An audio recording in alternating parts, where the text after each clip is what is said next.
नैऋत्य मोसमी वारे आता आणखी पुढे सरकलेत. हवामान विभागानं दिलेल्या माहितीनुसार अंदमान आणि निकोबार बेटांचा बहुतांश भाग मान्सूननं व्यापलाय, तर श्रीलंकेच्या मध्यावरनं मान्सूनची सध्याची सीमा जातीये. येत्या काही दिवसात मान्सून भारताच्या मुख्य भूमीवर दाखल होईल अशी अपेक्षा आहे. दरम्यान बंगालच्या उपसागरावर कमी दाबाचं क्षेत्र निर्माण झालं असून 24 जूनपर्यंत त्याचं डिप्रेशनमध्ये रूपांतर होईल अशी माहिती हवामान विभागानं दिली आहे. मात्र या वादळाची तीव्रता चक्रीवादळा एवढी वाढण्याची चिन्ह सध्या तरी दिसत नाहीत. पिछले 4 चरणों के चुनाव में जिस तरह से जो रियल टाइम डेटा आंकड़े आए हैं, वोटिंग कितनी हुई है उसके बाद जो फाइनल फिगर आया है, दो उसमें सवाल उठते हैं. एक तो फाइनल फिगर लाते लाते चुनाव आयोग को 10 से 11 दिन क्यों लगे.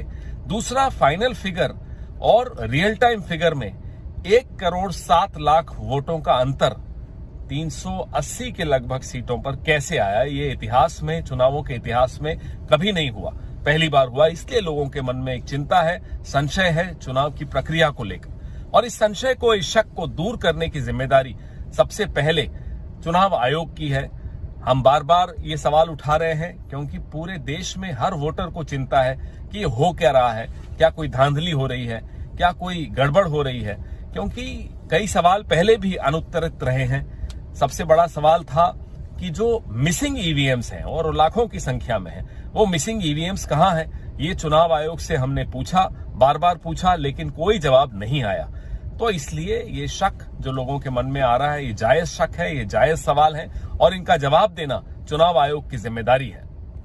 फंडिंग लिए जब ये आरोप नहीं चला तो अब भारतीय जनता पार्टी ने 25 तारीख की वोटिंग से पहले एक नया षड्यंत्र रचा है, आम आदमी पार्टी को टारगेट करने के लिए, दिल्ली के लोगों को परेशान करने के लिए.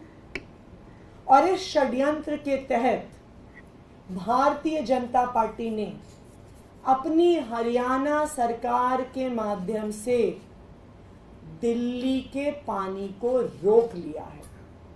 वो दिल्ली वालों को परेशान करने के लिए, दिल्ली में पानी की त्राही त्राही मचाने के लिए, दिल्ली में आ रही यमुना की वाटर सप्लाई को रोक रहे हैं. पिछले कुछ दिनों से जब जगह जगह से पानी की शिकायतें आनी शुरू हुई, जहां पे कभी पानी की शिकायत नहीं आती है, उसकी जांच करने पे पता चला कि यमुना का पानी हरियाणा सरकार द्वारा रोका जा रहा है.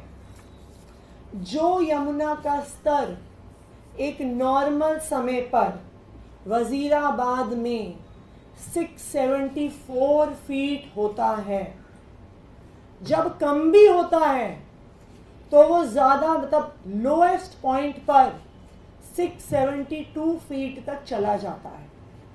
लेकिन 11 मई से लगातार कल 21 मई तक हरियाणा धीरे धीरे धीरे धीरे करके दिल्ली का पानी रोक रही है.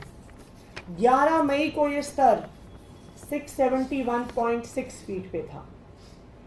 3 दिन ये 671.6 पे बना रहा. 14 और 15 मई को ये 671.9 पे गया. 16 मई को ये 671.3